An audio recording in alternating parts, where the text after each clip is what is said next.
ፋኖ ኦሮሚያ ጥሶ በመግባት ጥቃት መፈጸሙ ተሰማ። የፋኖ ኃይሎች ሌሊቱን ከአዲስ አበባ በተወሰነ ኪሎ ሜትር ርቀት ላይ የምትገኝ የኦሮሚያ ከተማን ሲቆጣጠሩ የመከላከያና የኦሮሚያ ልዩ ኃይልን ጥምር ጦር ፋኖች ድል መንሳታቸውም ተሰምቷል። ከፍተኛ ባለስልጣናት እርምጃ እንደተወሰደባቸው ሲነገር በምርኮ መንበሽበሻቸውን በጀነራል ተፈራ ማሞ የተመሩት የፋኖ ኃይሎች አስታውቀዋል። ዝርዝር ዘገባም አሰናድተናል። ወዲህ የሱዳኑ የአልቡርሃን ጦር በድንበር ላይ በሁለት ድሮኖች የአብይ አህመድ ወታደሮችን መደብደባቸው ተሰምቷል። በድሮን ድብደባው የአብይ አህመድ ጦር ታንክና ኦራልን ጨምሮ በርካታ ከባባድ መሳሪያዎችም አመድ መሆናቸው ሲገለጽ፣ በዚህ ጉዳይ ጀነራል አበባው ለአብይ አህመድ ያቀረቡት ምክርም በአብይ አህመድ ችላ መባሉም ተሰምቷል። እዚህ ጉዳይ ላይም ዝርዝር መረጃ አለን። በአማራ ክልል የሚደረጉ የመከላከያና የፋኖ ኃይሎች የውጊያ መረጃዎችንም በዝርዝር እናስደምጣችኋለን። ወዲህ ሚሊዮን ዶላር ተከፍሏቸው አዲስ አበባ ስለገቡ ቲክታከሮችና በአዲስ አበባ እየተገደሉ ስላሉ ንጹሃኖችም የምንላችሁ ዝርዝር ጉዳይ አለን። ጤና ይስጥልኝ የተከበራችሁ አድማጭ ተመልካቾች፣ ከላይ የሰማችሁትን አርዕስተ ዜናዎችን ጨምሮ ሌሎች በርካታ መረጃዎችን አጠናክረን ይዘን ቀርበናል።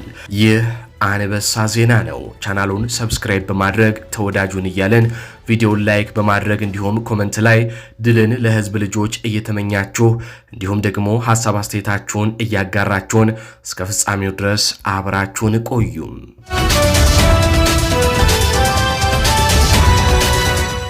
ቀዳሚ ባደረግናቸው ዘገባዎች እንጀምራለን። መልከ ጥፎቹ የአፍሪካ ቲክታከሮች፣ በባህር ዳር በአድማ በታኝ ተደፍራ የተገደለችው ታዳጊ፣ በአዲስ አበባ በአራት ጥይት በፖሊስ ተደብድቦ የተገደለው ወጣት ሁኔታ፣ አረቄ ለምን ሸጥሽ ተብላ የተደበደበችም እናት፣ የጸጥታ ኃይሎች እንደፈለጉ እየገደሉ ነው፣ ለአፍሪካ ቲክታከሮች ደግሞ መንግስት በሚሊዮን ዶላሮች እያወጣ ነው፣ ኮሪደር ልማቱን ኑና ጎብኙልኝ፣ ለዓለም አሳዩልኝ እያለ ነው። የአፍሪካ ቲክቶከሮች እንደ ጅል ነው የሚታዩት። የአዲስ አበባ ፖሊስ ደግሞ ህዝቡን መግደል ቀጥሏል። በቅድሚያም እነዚህን ጉዳዮች የሚዳስስ አንድ መረጃ ወደ እናንተ እናጋራ። መልከ ጥፎቹ የአፍሪካ ቲክቶከሮች አዲስ አበባ ይገኛሉ። ጉለሌ ላይ አንድ ፖሊስ በማናለብኝነት አንድ ንጹሐን ዜጋን በአራት ጥይት ደብድቦ ገድሏል። በአካባቢው ከፍተኛ ህዝባዊ ቁጣ ነው የተቀሰቀሰው። የአዲስ አበባ ፖሊስ መግለጫ ወጣ ሲሆን ሟቹ ግለሰብ ከዚህ በፊት በፖሊስ ላይ ጉዳት አድርሶ ነበር። በሌላ ወንጀል ተጠርጥሮ ወደ ፖሊስ ጣቢያ አልገባም ብሎ ከፖሊሶች ጋር ግብ ፈጥሮ ነው የተገደለው። በሟቹ ግለሰብ ጉዳት የደረሰበት ፖሊስ አባል ተኩሶ መልሶ ገድለው ሲል የአዲስ አበባ ፖሊስ ነፍስን አርክሷል። በእርግጥ የዚህ ንጹሐን ሞት በፖሊስ ተደብድቦ መሞቱ አነጋጋሪ የሆነበት ምክንያት አዲስ አበባ መሆኑ ነው። በአማራ ክልልና በኦሮሚያ ክልል የዘፈቀደ ግድያዎች በየቀኑ በመንግስት ኃይሎች የሚደረጉ ናቸው። ሚሊሻ፣ ፖሊስ፣ አድማ በታኝ፣ መከላከያ የፈለገውን ሰው ንጹሐንን የመግደል መብት ያለው እስኪመስል ድረስ በየቀኑ በርካታ ንጹሐኖችን ይገላሉ። በተንቀሳቃሽ ምስል ብዙ ንጹሐን ግለሰቦች ሲረሸኑም ተመልክተናል። በኦሮሚያ ክልል ከቤተሰብ ፊት የተገደሉ ወጣቶችም በርካቶች ናቸው። ሰሞኑን በደቡብ ጎንደር ላይ ጋይንት ወረዳ በርካታ ለፍቶ አዳሪ ወጣቶች በመከላከያ መረሸናቸውም የቅርብ ጊዜ ትውስታ ነው። በአሜሪካ አንድ ፖሊስ ከዚህ ቀደም ጆርጅ ፍሎይድን አንገቱን ረግጦ መግደሉ አይዘነጋም። የአሜሪካ ሕዝብም ነጭ ጥቁር ሳይል አደባባይ ወጥቶ አሜሪካንን በአንድ እግሯ እንድትቆምም አድርጎ ነበር። ጆርጅ ፍሎይድን የገደለው ፖሊስም ተፈርዶበት በእስር ቤት ይገኛል። ፍትህ ያለበት ሀገር እንዲህ ነው የሚደረገው። ኢትዮጵያ ውስጥ ግን ፍትህ የለም። የብልጽግና አርቲስቶች ሚስቶቻቸውን ገድለው እንደፈለጉም ይንጎማለላሉ። ቤተሰብ አንጀቱ እያረረ እያለቀሰም ሲያድር ይውላል። ብልጽግና ከሚገላቸው ንጹሐኖች በተጨማሪ በህይወት ያሉ ዜጎችንም ማሰቃየቱን ቀጥሏል። አረቄ ለምን ሸጠች ብለው አንዲት እናትን ፖሊስ ሲደበድቡ በተንቀሳቃሽ ምስል ተመልክተናል። ያቺ ምስኪን እናት አካለ ጎዶሎ ሆናለች። ፈይሳ ለሊሳ የተባለ የብልጽግና አትሌት ጠጥቶ አድሮ ንጋት ላይ በፍጥነት እያሽከረከረ ሁለት ታዳጊዎችንም ገድሏል። ነገር ግን የብልጽግና ሰው ስለሆነ ምንም የደረሰበት ነገር የለም። ፖሊስ ሊይዘው ሲል ክላሽ ከመኪናው በማውጣት አስፈራርቷቸው አምልጧል። ፈይሳ ለሊሳ አብይ ጓደኛዬ ነው፣ ባለስልጣኖች አሉኝ እያለ ፖሊሶችንም ሲያስፈራራ በርካታ ምስሎች ተቀርጸው ተለቀዋል። ፖሊሶቹም ፈርተው ከአካባቢው ወዲያው ነበር የተሰወሩት። ፈይሳ ለሊሳ አሁንም በነጻነት እየተንጎማለለ ነው። እንግዲህ የብልጽግና የፍትህ ስርዓት ይህንን ይመስላል። ሰሞኑን ባህር ዳር አንድ አድማ በታኝ በክላሽ እያስፈራራ ከሆቴል አንዲት ታዳጊን ወስዶ ደፍሮ ረሽኗል። የክልሉ ፖሊስም በቁጥጥር ስር አውየዋለሁ ብሏል። በአጠቃላይ የጸጥታ ኃይሎች በገጠር በከተማ ግድያን ድብደባን እንደ ልባቸው ይፈጽማሉ። በቁጥጥር ስር ውለዋል ይባላል። ነገር ግን የዚህን ያህል ዓመት ተፈረደባቸው ሲባል አንሰማም። አብይ አህመድ የኢትዮጵያ ሕዝብን ሾርት ሚሞሪያም እንዳሉ ማስታወስ ያስፈልጋል። ወጣቶች በአደባባይ እየተረሸኑ ህዝቡ ግን የሚያወራው ስለ ቲክቶከሮችና ስለ ኳስ ነው። መልከጥፎቹ የአፍሪካ ቲክቶከሮች አዲስ አበባ ይገኛሉ። የመንግስት ሚዲያዎች ለመጀመሪያ ጊዜ በአዲስ አበባ የአፍሪካ ተጽዕኖ ፈጣሪ ቲክቶከሮች ጉባኤ እየተካሄደ ነው ሲሉም እየዘገቡ ነው። የአፍሪካ ቲክቶከሮች ታዋቂ የሆኑት በሚሰሩት ኮሜዲ ሳይሆን በመልካቸው ነው። አብዛኛው የአፍሪካ ቲክቶከሮች መልካቸው ያስፈራል። በዚህ የተነሳ ነው ታዋቂ የሆኑት። መልከጥፉነታቸውን እየሸጡ የሚተዳደሩ ናቸው። የብልጽግና መንግስት የአፍሪካ ቲክቶከሮችን በማምጣት ኮሪደር ልማቱን ለማስተዋወቅ እየጣረ ነው። ለቲክቶከሮቹ በሚሊዮን የሚቆጠር ዶላር ተሰጥቷቸው ነው አዲስ አበባ የገቡት። ኮሪደር ልማቱም እንደከሸፈ ይህ ማሳያ ነው። ምክንያቱም አብይ አህመድ ኮሪደር ልማቱን የሚያይለት በማጣቱ አሁን ቲክቶከሮችን እንዋሳዩልኝ እያለ ነው። የሀገሪቷን አንጡራ ሀብት ሙሉ ለሙሉም አክስሞታል ቢባል ማጋነን አይሆንም። አብይ አህመድ የነኩት ሁሉ ይሞታል የሚባለው ለዚህ ነው። የውጭ ቱሪስት አልመጣ ብሏቸዋል። የምዕራባውያን ሀገሮች ዜጎቻቸውን ወደ ኢትዮጵያ እንዳይሄዱ የጉዞ ማስጠንቀቂያም እያወጡ ነው። በአዲስ አበባ ፈረንጅ ማየት ብርቅ የሚሆንበት ጊዜም ተቃርቧል። የአፍሪካ ቲክቶከሮችን እንደ ቁም ነገረኛ የሚያያቸው የለም። ብልጽግና እነዚህን የአፍሪካ ቲክቶከሮችን ለማምጣት በሚሊዮን የሚቆጠር ዶላር ፈሰስ አድርጓል። 80% የሚሆነው የኢትዮጵያ ሕዝብ በረሃብ ስጋት ላይ ነው እየተባለ ባለበት በዚህ ሰዓት ብልጽግና ሚሊዮኖችን ፈሰስ እያደረገ ቲክቶከሮችን እየጋበዘ ነው። ብልጽግና አሁንም ስህተትን እየሰራ ነው። ለአፍሪካ ቲክቶከሮች የሚሰጠውን ሚሊዮን ዶላር ለወጣቶች የስራ ዕድል ቢፈጥርበት ይሻል ነበር። የአፍሪካ ቲክቶከሮች እንደ ጅል ነው የሚቆጠሩት። እነሱን አምኖ የሚመጣ ቱሪስት የለም ይላሉ ሁኔታውን የሚከታተሉ ሰዎች። የቀድሞ የማንቸስተር ዩናይትድ ተጫዋች ናኒ ሚሊዮን ዶላሮችን ተከፍለውት ወደ አዲስ አበባ ኢትዮጵያ እንዲመጣም ተደርጎ ነበር። ያመጣው ለውጥ ግን ፈጽሞ የለም። እንዲሁ የቀድሞ አርሰናል ተጫዋች ባካሪ ሳኛም እንዲመጣ ተደርጎ ነበር። ነገር ግን ለውጥ የለም። ብልጽግና ወርዶ መልከጥፎቹን የአፍሪካ ቲክቶከሮችን አዲስ አበባ እንዲገቡ አድርጓል። አይሾ ስፒድ መጣ ተብሎ ብዙም ተወርቷል። ብዙ ተባለ፣ ግን የመጣ ለውጥ የለም። አሁንም ብልጽግና በስህተቱ ጎዳና እንደቀጠለ ነው። ወደ ቀጣዩ ዘገባችን አልፋለሁ። የሱዳን ጦር የኢትዮጵያ መከላከያ ሰራዊት ወታደሮችን ለሶስተኛ ጊዜ በድሮን መደብደቡ ተሰማ።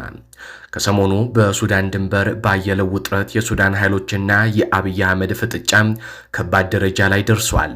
ከአልቡርሃን መንግስት ጋር ጦርነት ላይ የሚገኙት የሱዳን አማጺ የሐምዳን ደጋሎ ወታደሮችን ካምፕ በመስጠት እንዲሁም መሳሪያ በማቀበል ከዩናይትድ አረብ ኤምሬት ትዕዛዝ ተቀብሎ እየሰራ የሚገኘው አብይ አህመድ ተደጋጋሚ ከአልቡርሃን የደረሰውን ማስጠንቀቂያ አልሰማም በማለቱ ሱዳን የኢትዮጵያን ወታደሮችን በድሮን መደብደቧን ቀጥላለች።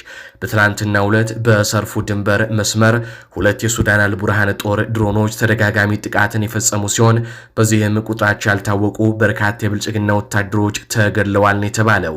በድንበር አካባቢ የሚገኙ ኦራሎችና ታንክን ጨምሮ ተንቀሳቃሽ ከባባድ መሳሪያዎችም በአየር ድብደባው ወደ አመድነት ተቀይረዋል ነው የተባለው።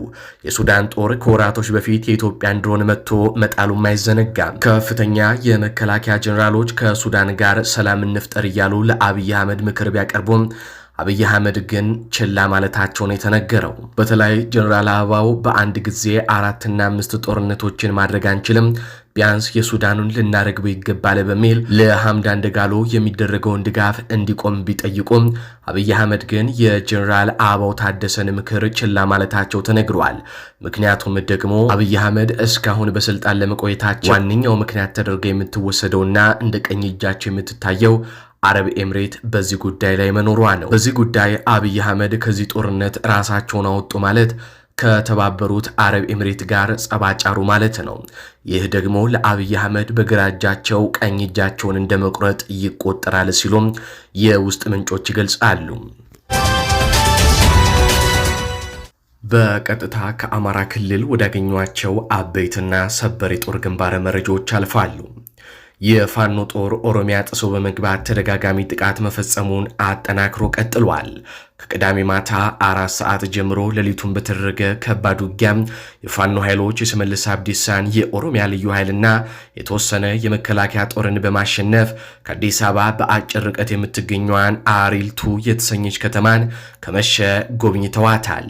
ሌሊቱንም ስራቸውን ሰርተው መውጣታቸው ተነግሯል። የፋኖ ኃይሎች በጀኔራል ተፈራ ማሞ በተመሩበት በዚህ ልዩ ኦፕሬሽናቸው ከምሽቱ 4 ሰዓት ሲል በከተማዋ በተለምዶ ጨፌ ሰፈር ተብሎ በሚጠራ መግቢያ አድርገው ዘልቀው በመግባት አፋፍ ላይ በሚገኘው የሽመልስ አብዲሳ የኦሮሚያ ልዩ ኃይል ጦር ላይ ጥቃት ፈጽመዋል። በዚህን ወቅት በዚሁ ከተማ የምትገኘው የመከላከያ ሰራዊቱ የ106ኛ አየር ወለድ ኮማንዶ ጦር ለልዩ ኃይሉ ጦር ሽፋን ለመስጠት ብትንቀሳቀስም ከሰሞኑ 80% የሚሆነው ኃይሉ ወደ ኤፍራታ ግድም ያሉ ፋኖ ኃይሎችን ለመግጠም በመንቀሳቀሱ አቅም አልባ ሆናለች ሲሉ የመረጃ ምንጮቻችን ገልጸዋል።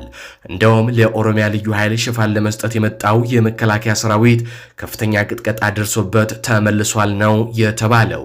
ልዩ ኃይሉና መከላከያው ቆሞ ከመዋጋት ይልቅ ወደ ኋላ መሸሽን የመረጠ ሲሆን ከተማዋን ሌሊቱን ለቆ ወደ ሸኖ ከተማም ፈርጥጧል ነው የተባለው። በዚህም የፋኖ ኃይሎች ሌሊቱን በከተማዋ ሲንጎማለሉ የነበረ ሲሆን ምንም እንኳን የከተማዋ ከንቲባ ቢያመልጣቸውም በርካታ የብልጽግና ቢሮ ኃላፊዎች፣ በከተማ ደረጃ ያሉ ባለስልጣናት በፋኖ ኃይሎች እርምጃም ተወስዶባቸዋል።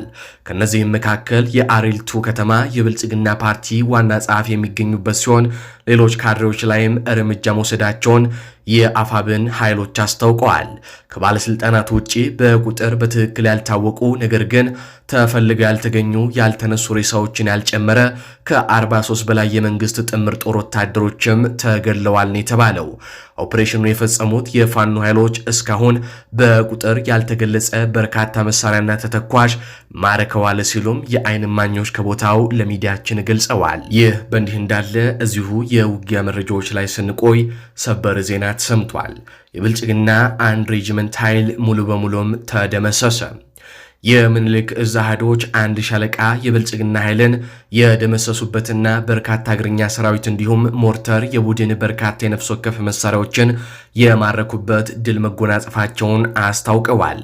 ምኒልክ እዝ 104ኛ ኮርና 101ኛ ኮር በቅንጅት የስርዓቱን ወንበር ጠባቂ ሰራዊት በደቡብ ወሎ ዞን አምባሰል ወረዳ በ011 ቀበሌ ልዩ ቦታው ዳቀና ድብል በተባለ ስፍራ የብልጽግናን አንድ ሻለቃ ኃይል ሙሉ ለሙሉ በመደምሰስ ታላቅ ድል መቀዳጀታቸውን የፋኖ ኃይሎች አስታውቀዋል።